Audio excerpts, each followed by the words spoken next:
राजगढ़ जिले में गौवंश की स्थिति दयनीय। शासन, प्रशासन और हिंदुवादी संगठन भी नहीं कर पा रहे गायों की दशा में सुधार। राजगढ़ जिले में गायों की स्थिति दयनीय। तलेन में 3 गायों की मौत। शासन प्रशासन उदासीन।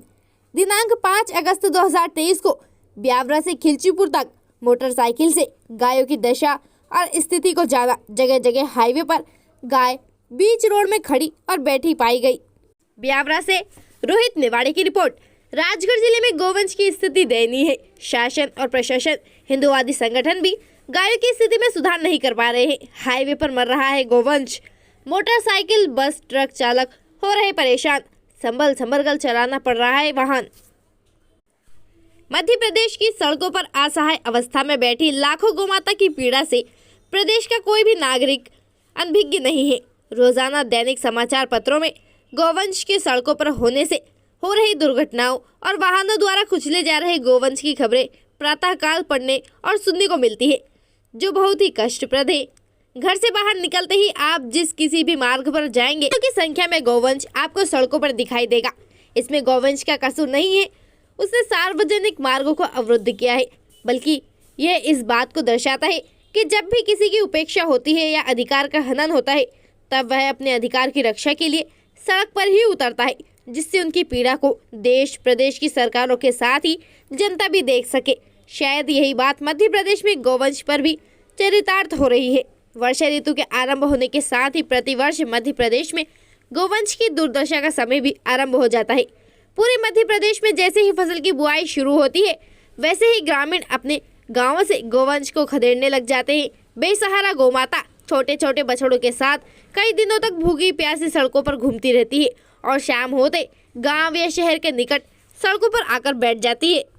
आखिर जाए भी तो कहां? खेत से लेकर सड़कों की दोनों ओर तार फेंसिंग या कांटों की बागड़ के कारण सड़क छोड़कर उसका अन्यत्र कहीं जाना भी संभव कैसे हो सकता है?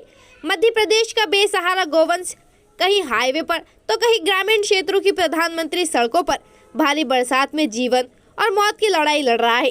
सड़क के किनारे पटरी पर उगे घास को खाते हुए, वह भी नहीं मिलने पर भूख शांत के लिए कांटों की बागड़ या तार फेंसिंग को पार करने की कोशिश में उसका लहूलुहान शरीर भी आप देख सकते हैं।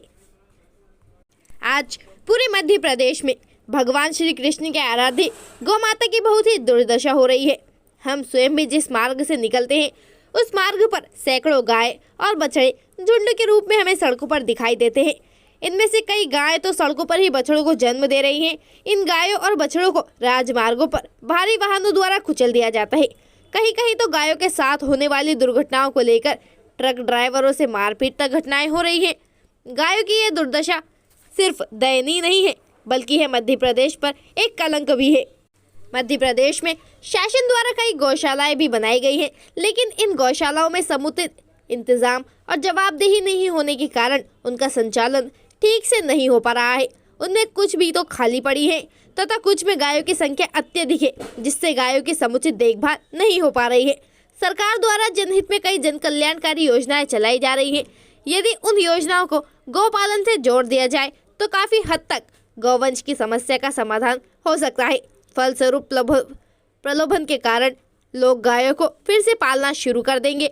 दूसरी ओर यदि शासन देशी गाय के दूध और घी की कीमतों में वृद्धि करके शासकीय स्तर पर उसकी खरीदी आरंभ कर दे, तो भी मध्य प्रदेश की सभी गायों सड़कों के स्थान पर लोगों के घरों में दिखाई देंगी।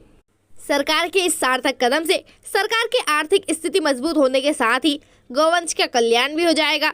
वहीं देशी गाय का दूध और घी का सेवन करने से प्रदेश की जनता की सेहत के साथ ही गाय के गोबर से खाद से कृषि भूमि की सेहत में भी सुधार होगा। दूसरी ओर प्रदेश में भंग किए गए गौ सेवा आयोग को पुनः बनाया जाकर गौशालाओं का समुचित प्रबंधन और जवाबदेही भी तय किया जाना चाहिए, जिससे मध्य प्रदेश में हो रही दुर्दशा से गौवंश को बचाया जा सके।